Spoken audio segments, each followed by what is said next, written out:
ನೀವು ನನ್ನ ಗಂಡನ ಬಾಸ್. ನಿನ್ನನ್ನು ಖುಷಿಪಡಿಸುವುದಕ್ಕೆ ನಾನೇ ಅವನಿಗೆ ಪ್ರಮೋಷನ್ ಕೊಟ್ಟಿದ್ದೇನೆ. ಅದಕ್ಕಾಗಿ ನನಗೆ ನಿನ್ನಿಂದ ಖುಷಿ ಸಿಗಬೇಕು. ನಿಮ್ಮಿಂದ ನನಗೆ ತುಂಬ ಉಪಕಾರವಾಗಿದೆ. ಆಯಿತು, ನೀವು ಇಚ್ಛೆಪಟ್ಟಂತೆ ಆಗಲಿ. ಹಾಯ್, ನಮಸ್ಕಾರ ಫ್ರೆಂಡ್ಸ್, ನಮ್ಮ ಚಾನಲ್ಗೆ ಸ್ವಾಗತ. ಇವತ್ತಿನ ಕತೆ ರೋಮಾಂಚನಕಾರಿಯಾಗಿದೆ ಮತ್ತು ಇದು ನಾನು ಎಂದೂ ಮರೆಯದ ಸುಂದರ ನೆನಪಾಗಿ ಉಳಿದಿದೆ. ಹೊಸ ವೀಕ್ಷಕರು ದಯವಿಟ್ಟು ನನ್ನ ಚಾನಲ್ಗೆ ಸಬ್ಸ್ಕ್ರೈಬ್ ಮಾಡಿ, ವಿಡಿಯೋಗೆ ಲೈಕ್ ಕೊಡೋ ಮೂಲಕ ನಿಮ್ಮ ಬೆಂಬಲವನ್ನು ತಿಳಿಸಿ. ಈ ಘಟನೆ ನಡೆದಿದ್ದು ಸುಮಾರು 3 ವರ್ಷದ ಹಿಂದೆ. ಆದರೂ ನನಗೆ ಇದನ್ನು ನೆನಪಿಸಿಕೊಳ್ಳೋಕೆ ತುಂಬ ಇಷ್ಟ. ಯಾಕಂದರೆ ನಾನು ತುಂಬ ಖುಷಿಯಾಗಿದ್ದೆ, ಸಂತೋಷವಾಗಿದ್ದೆ. ನನ್ನ ಹೆಸರು ಪ್ರೇಮ. ನಾನು ಮದುವೆಯಾಗಿ 3 ತಿಂಗಳಾಗಿದೆ. ನಾನು ಗೃಹಿಣಿ. ಅಡುಗೆ ಮಾಡುವುದರಲ್ಲಿ ಯಾರೂ ನನ್ನನ್ನು ಮೀರಿಸಲು ಸಾಧ್ಯವಿಲ್ಲ. ನನ್ನ ಗಂಡ ಫ್ಯಾಕ್ಟರಿಯಲ್ಲಿ ಕೆಲಸಕ್ಕೆ ಹೋಗುತ್ತಾರೆ. ನಾನು ನೋಡೋಕೆ ಸುಂದರವಾಗಿದ್ದೆ, ತೆಳ್ಳಗಿದ್ದೆ. ನನ್ನ ಬಣ್ಣ ಕೆಂಪಗೆ ಇದೆ. ನಾನು 5 ಅಡಿ ಇದ್ದೇನೆ. ನನ್ನ ಗಂಡ ನೋಡೋಕೆ ಕಂದು ಬಣ್ಣ ಮತ್ತು ಅವರಿಗೆ ಮದುವೆ ಮೇಲೆ ಆಸಕ್ತಿ ಇಲ್ಲ. ಇದು ನನಗೆ ಅವರನ್ನು ಮದುವೆಯಾದ ಮೇಲೆ ತಿಳಿಯಿತು. ಅವರು ನನ್ನ ಬಗ್ಗೆ ಏನೂ ಯೋಚನೆ ಮಾಡುತ್ತಿರಲಿಲ್ಲ. ನನಗೆ ಬೇಕಾದ ವಸ್ತುಗಳನ್ನು ಅವರು ಕೊಡಿಸುತ್ತಿರಲಿಲ್ಲ. ನನಗೆ ಒಬ್ಬಂಟಿ ಆಗುತ್ತಿತ್ತು. ಆದರೆ ಅಕ್ಕಪಕ್ಕದ ಮನೆ ಅವರ ಜೊತೆ ಮಾತನಾಡುತ್ತಾ ಕಾಲ ಕಳೆಯುತ್ತಿದ್ದೆ. ಹೀಗಿರುವಾಗ ನನ್ನ ಗಂಡನಿಗೆ ಪ್ರಮೋಷನ್ ಸಿಕ್ಕಿ ನಾವು ಡಿಲ್ಲಿಗೆ ಹೋಗೋ ಹಂಗೆ ಆಯಿತು. ಅವರೇನು ಖುಷಿಯಲ್ಲಿದ್ದರು, ಆದರೆ ನನಗೆ ಇಷ್ಟವಿರಲಿಲ್ಲ. ನಾವು ಡೆಲ್ಲಿಗೆ ಶಿಫ್ಟ್ ಆದ್ವಿ. ಕಂಪನಿ ಕಡೆಯಿಂದಲೇ ನಮಗೆ ಒಂದು ಮನೆ ದೊರೆಯಿತು. ಮನೆ ಸಣ್ಣದಾಗಿ ಚೆನ್ನಾಗಿತ್ತು. ಅಕ್ಕಪಕ್ಕದವರೆಲ್ಲ ಹಿಂದಿಯಲ್ಲಿ ಮಾತನಾಡುತ್ತಿದ್ದರು. ನನ್ನ ಗಂಡ ಬೆಳಗ್ಗೆ ಹೋದರೆ ರಾತ್ರಿ ಬರುತ್ತಿದ್ದರು. ನಾನು ಮನೆಯಲ್ಲಿ ಒಬ್ಬಂಟಿಯಾಗಿ ಇರುತ್ತಿದ್ದೆ. ಯಾರನ್ನಾದರೂ ಸ್ನೇಹಿತರನ್ನಾಗಿ ಮಾಡಿಕೊಳ್ಳೋಣ ಎಂದರೆ ಅವರಿಗೆ ಯಾರಿಗೂ ನನ್ನ ಭಾಷೆ ಬರುತ್ತಿರಲಿಲ್ಲ. ಮನೆಯಲ್ಲಿ ಟಿವಿ, ಫೋನ್ ನೋಡುತ್ತಾ ಅಡುಗೆ ಮಾಡುತ್ತಾ ಇರುತ್ತಿದ್ದೆ. ನನ್ನ ಗಂಡನ ಬಾಸ್ ಕನ್ನಡಿಗರಾಗಿದ್ದರು. ನನ್ನ ಗಂಡ ಅವರನ್ನು ಮನೆಗೆ ಊಟಕ್ಕೆ ಆಹ್ವಾನಿಸಿದರು. ನಾನು ಅವರು ಬರುತ್ತಾರೆ ಎಂದು ವಿಧವಾಗಿ ರುಚಿಯಾಗಿ ಅಡುಗೆ ಮಾಡಿದೆ. ಅವರ ಹೆಸರು ಸುನಿಲ್. ಸುನಿಲ್ ನೋಡೋಕೆ ಕಟ್ಟುಮಸ್ತಾಗಿದ್ದರು. ಒಳ್ಳೆ 6 ಅಡಿ ಹೈಟ್.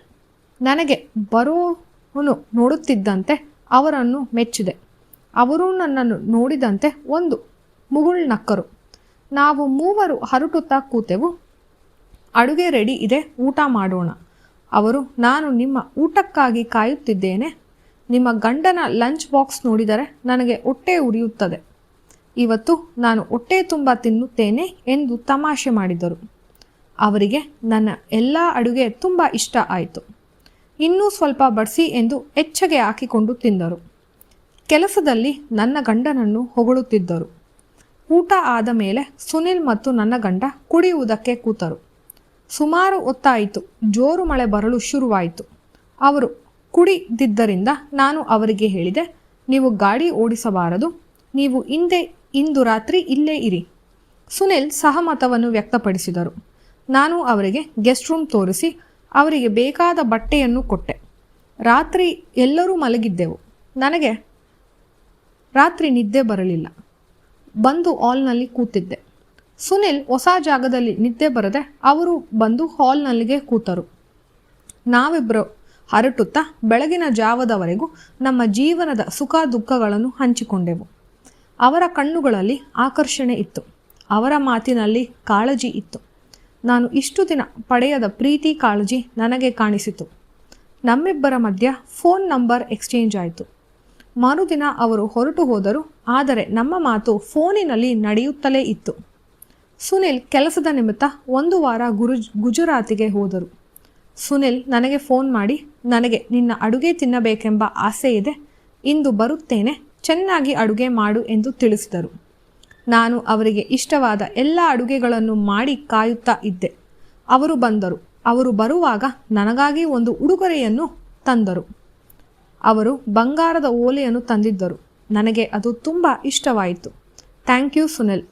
ಇಬ್ಬರು ಊಟ ಮುಗಿಸಿ ಸೋಫಾದ ಮೇಲೆ ಕೂತೆವು. ನಮ್ಮಿಬ್ಬರಲ್ಲೂ ಹೇಳದ ಒಂದು ಸಂಬಂಧವಿತ್ತು. ಒಬ್ಬರನ್ನೊಬ್ಬರು ನೋಡೋಕೆ ಕಾಯುತ್ತಿದ್ದೆವು. ಸುನಿಲ್, ನೀನು ನನ್ನ ಜೊತೆ ಬಾ, ನಾನು ಚೆನ್ನಾಗಿ ನೋಡಿಕೊಳ್ಳುತ್ತೇನೆ. ಇಲ್ಲ, ಅದು ಸಾಧ್ಯವಿಲ್ಲ. ನನಗೆ ನೀನು ಜೀವಂತ ಪರ್ಯಂತ ಬೇಕು. ಅದಕ್ಕೆ ದಾರಿ ಇದೆ ಒಂದು. ನೀವು ನನ್ನ ಜೊತೆ ಹೀಗೆ ಇರಿ. ಹೇಗೂ ನನ್ನ ಗಂಡನಿಗೆ ಇದು ಯಾವುದರ ಬಗ್ಗೆನೂ ಕಾಳಜಿ ಇಲ್ಲ, ಗಮನವಿಲ್ಲ. ಅದರಿಂದ ನಮಗೆ ತೊಂದರೆ ಇಲ್ಲ. ನಾವಿಬ್ಬರು ಮಾನಸಿಕವಾಗಿ ಒಂದಾಗಿದ್ದೇವೆ. ಇಂದು ದೈಹಿಕವಾಗಿ ಒಂದಾಗೋಣ. ಸುನಿಲ್ ಇಷ್ಟು ದಿನದ ಬರಗಾಲವನ್ನು ನನಗೆ ನೀಗಿಸಿದರು. ಇಬ್ಬರು ಸಂತೃಪ್ತಿಗೊಂಡೆವು, ಖುಷಿಯಾದೆವು.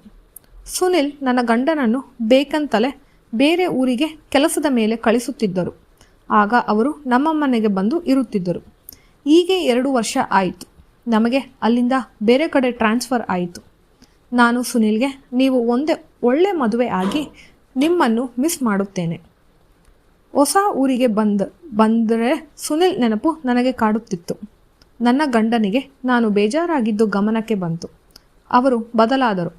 ನಾನು, ನನ್ನ ಗಂಡ ಇಬ್ಬರು ಸುಖವಾಗಿ ಸಂಸಾರ ನಡೆಸಿದೆವು. ಈ ಕತೆ ನಿಮಗೆ ಇಷ್ಟವಾದರೆ ದಯವಿಟ್ಟು ವಿಡಿಯೋಗೆ ಲೈಕ್ ಕೊಟ್ಟು ಚಾನಲ್ಗೆ ಸಬ್ಸ್ಕ್ರೈಬ್ ಆಗಿ. ಧನ್ಯವಾದಗಳು.